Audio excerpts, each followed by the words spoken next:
So a few weeks ago, I released a video called Changes. It's an animated music video, and it's quite a bit different in tone to my usual style of cat does a silly thing animations. Go check it out real quick if you haven't already. It's 2 minutes long. You could even watch it on 1.5 speed if you somehow don't have 2 minutes, but you have however long this turned out. Yeah, this is gonna be a long one. You might want to throw this on in the background while you work on something else. Anyway, as you can probably tell, that video has some personal meaning to it. Honestly, that meaning kind of changed and evolved during the production of it. Although the video is done now, these thoughts won't leave my brain, so I wanted to talk about it. With the risk of this coming off as pretentious. I don't care, I made a thing, I want to talk about it. And you can stop watching if you don't like that sort of thing. Wow. Unheard of concept. So, I love music. Music makes me feel many things. Don't play sad music in front of me, I will get depressed. I think a lot of animators and just imaginative people in general can relate to the concept of listening to music and imagining like an AMV in your head. That's kind of what was going on when I came up with the idea for this video. Here's a life hack for you. If you have an idea for a song, or just wish that a certain type of song existed, you can pay somebody to make that song exist. Especially as a content creator, I don't understand why more people don't pay for custom music. Like, the amount of huge YouTubers still using Kevin MacLeod and Nintendo Wii music baffles me. Like, I get that both of those are pretty iconic, but in terms of the latter at least, Nintendo's probably not gonna come after you, but you still don't own the rights to use their music like that. But if you have the budget for it, being able to support a fellow independent creator and create a custom song that sounds however you want it to, that you own all the rights to forever, is pretty epic. Highly recommend. Anyway, I've been following Saw's work for many years at this point, and when I had this idea for this video, they immediately sprung to mind because their work is just has such a perfect, like, nostalgic vibe to it that's kind of hard to explain. Speaking of supporting artists, go stream their music on SoundCloud and Bandcamp. So I basically just explained to them what I wanted to do with this video, like the general vibe of it and the kind of story that I wanted to tell with the video. And that's what I'm gonna explain now. So this video is called Changes, which I guess is a bit of a generic title, but it pretty much sums up perfectly everything that I was going for with this video. Basically, this contrast between change being both a good and a bad thing. Like, which part of ourselves we should change and which parts we don't have to. So about a year ago, I watched the show Bleach for the first time, and I'm gonna spoil something pretty major, so if you're still planning to watch it, here's a timestamp. So basically, in the beginning, the show sets up that the bad guys are the Hollows and the good guys are the Soul Reapers who fight them. At some point, the main character Ichigo discovers that he's actually part Hollow, and he's pretty distraught about this, and so are the Soul Reapers. He spends a lot of time trying to get rid of this part of him, but eventually he meets a group of people who are also part Hollow. Instead of teaching him how to suppress this part of him though, they teach him the opposite, to accept it. So he learns how to control it, and use it for good and cool shonen stuff and shoes. I just found this approach really interesting because usually in these kinds of good guy has part of the bad guy inside of him scenarios in these kinds of shows, usually the solution is like, oh hey, we're gonna help you overcome this isn't you, we'll help you get rid of it kind of thing. Whereas in this case, it's like, yeah, this is part of you, and it's actually impossible to get rid of it. But does that make you a bad person?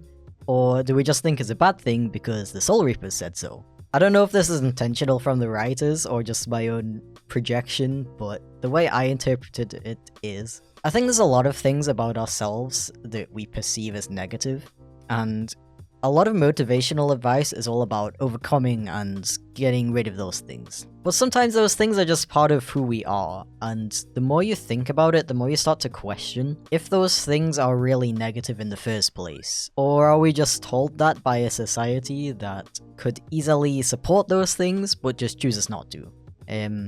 Obviously, it's not something that can be applied to every single scenario, but I feel like when it comes to helping people, our immediate reflex is to help them get rid of things that make it difficult for them to fit into society, rather than making small adjustments on our end that are often easier, even.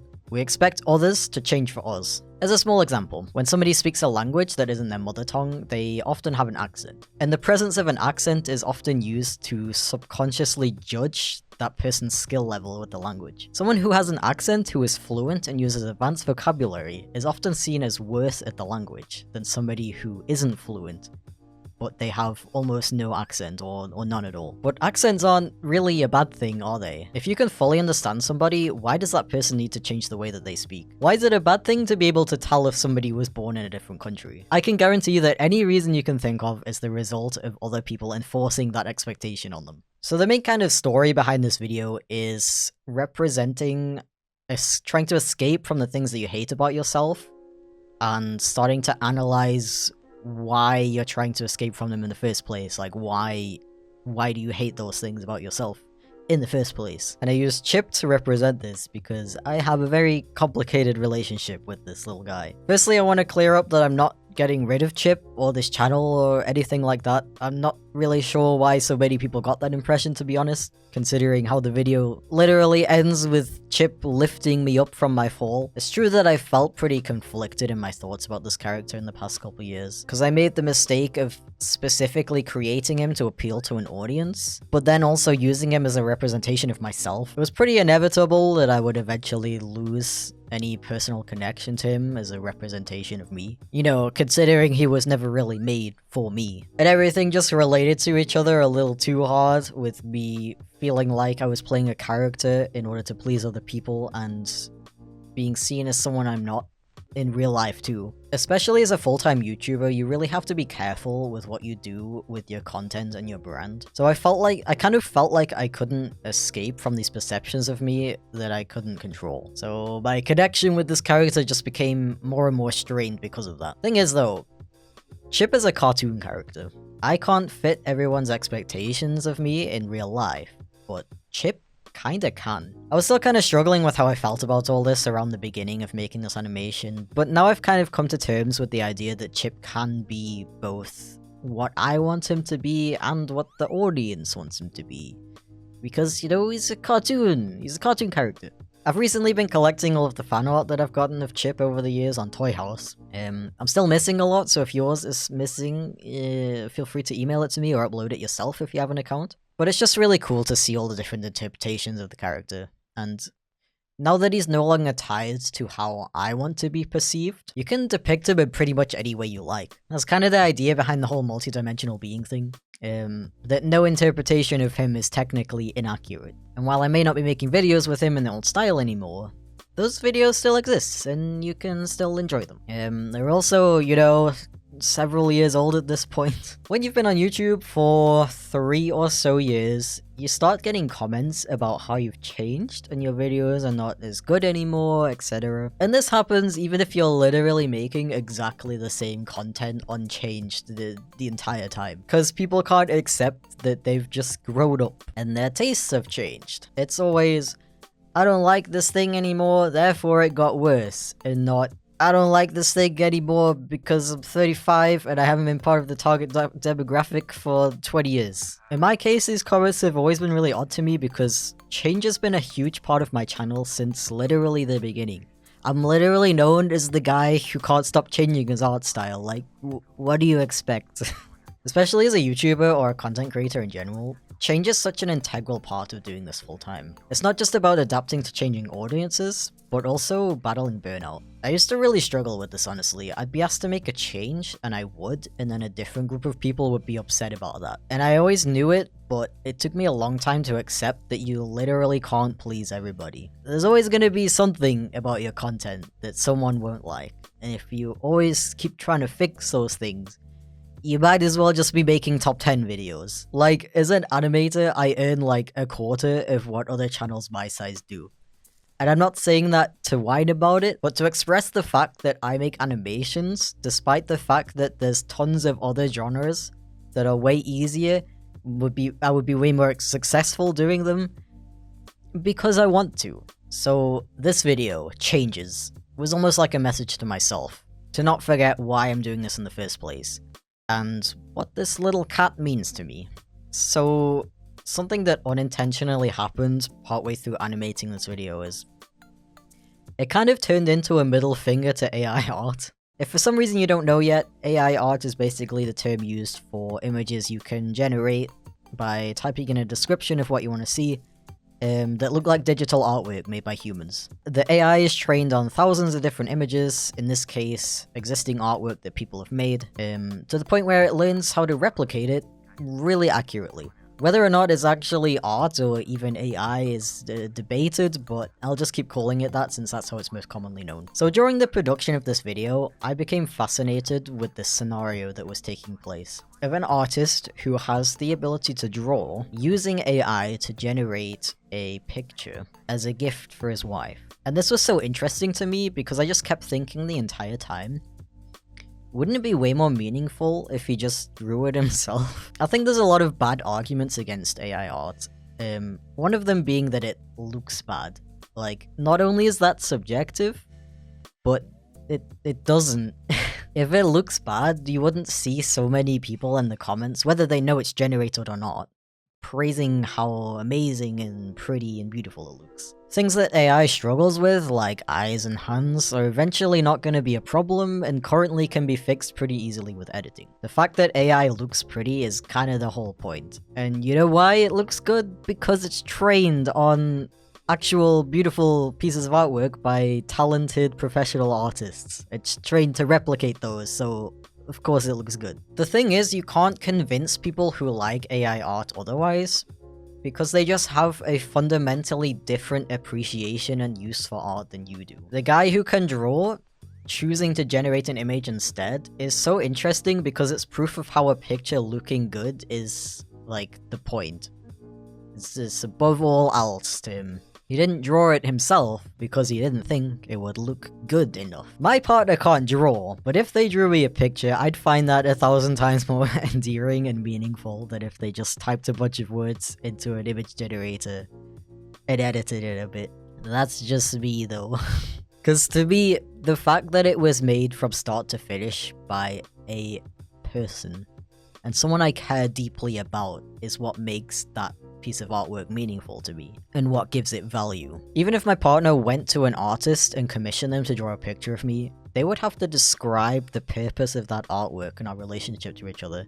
And then the artist would take that information and interpret it based on their own personal experiences, and then use the skills they've passionately developed over their years of being an artist to create the best representation of that idea that they can. I love art because it's made by people. And when you look at a piece of art made by a person, you see the journey that they took to get there. You see the hours of time they put into the piece. You see the years of experience, the trial and error, all the decisions they made in their life, which led to them creating this piece of art. That's why these "we told people this picture made by a 5-year-old was actually made by a famous artist" social experiments are so mind-numbing. Like, yeah, obviously the person who made the picture and why they made it affects our perception of it. Why is withholding information that provides a significant amount of context, and then watching people interpret it differently because of that, a gotcha moment? That's why people are so upset when they find out that a piece that they liked was made by AI and they suddenly think it's ugly now. Because you're taking away one of the most important things that made that artwork meaningful to them. And that doesn't change just because you tricked them into thinking it was made by a human. It's because art is just pretty pictures to them. They can't comprehend why anybody would see value in something that isn't pretty. They're the kind of people who go to an art museum and they're like, oh, it's just a black dot on a white background, without even taking a second to consider how this was made, the materials, the brush, the size of the canvas, let alone why and by who. Untitled Portrait of Ross in LA by Felix Gonzalez Torres is just a pile of sweets in a corner to them. And listen, it's okay if you don't get it. That's what the little plaque next to the picture that explains the artist and why they made it is for. But hey, if you still don't see the value even after learning about the artist and why they made that thing, that's okay too. It's okay to value aesthetics above all else. It really is. But just, like, be honest with yourself about that.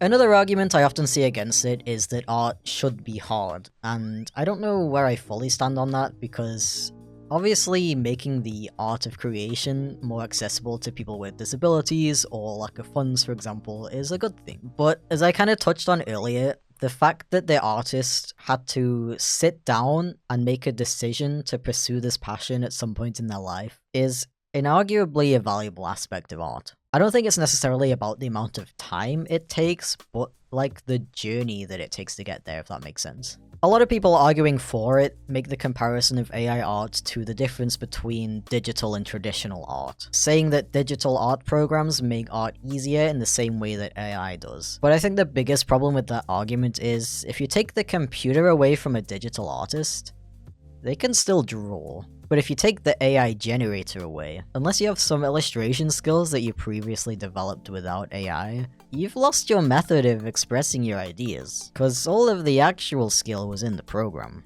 There's a massive difference between tools that make illustration easier and just wanting to remove the need for artistic ability in the first place. Like, I wish there was a way that I could automatically color in all my frames and my animations.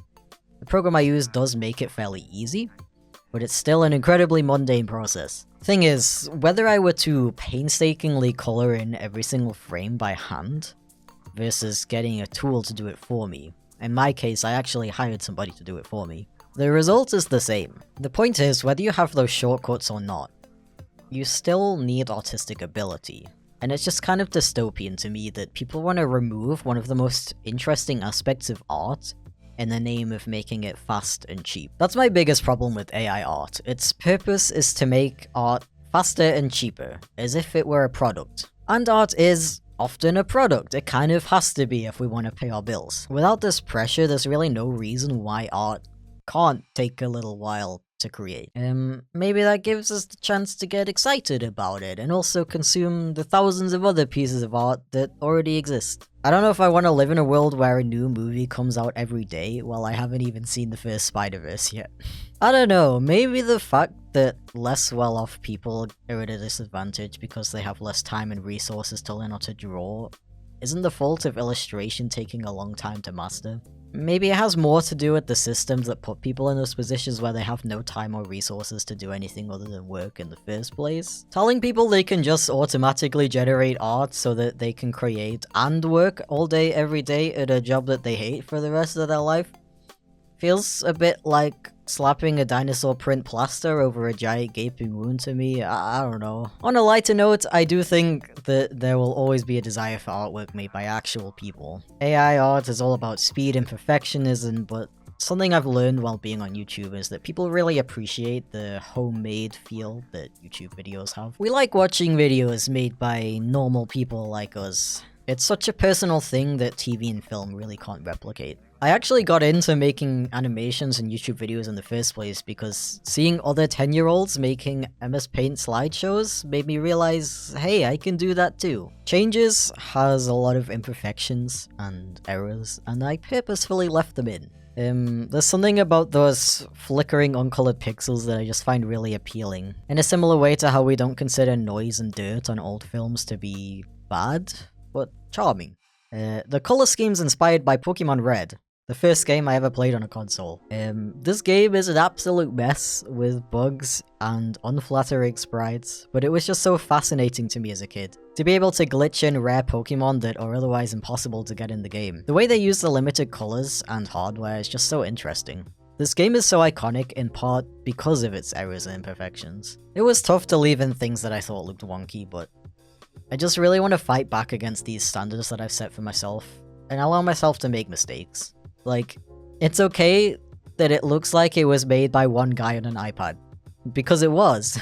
You know what? That's really cool, and I don't have to change that. I do want to make it clear that if you have a completely different interpretation than anything I've said here, that's really cool. The video itself is purposely somewhat vague. I wanted to give myself kind of room to change and adapt it as I worked on it, considering how much can change in 10 months. I mean, I don't know if my interpretation of Bleach was intentional from the writers at all. I feel like I remember some stuff happening later that kind of contradicts it, but you know, it doesn't matter. Art is cool because your perception of it is different based on who you are and where you are in your life when you look at it. And I ended up making an entire music video because I just happened to watch this show during a time in my life where I was feeling a lot of self-hatred, and I had a he's just like me for real moment. And if you had a he's just like me for real moment while watching Changes, that's cool as hell. Something starving artist. I'm not starving, thankfully, but if you do want to support me, I did just release some new merch. It's like really cool and stuff.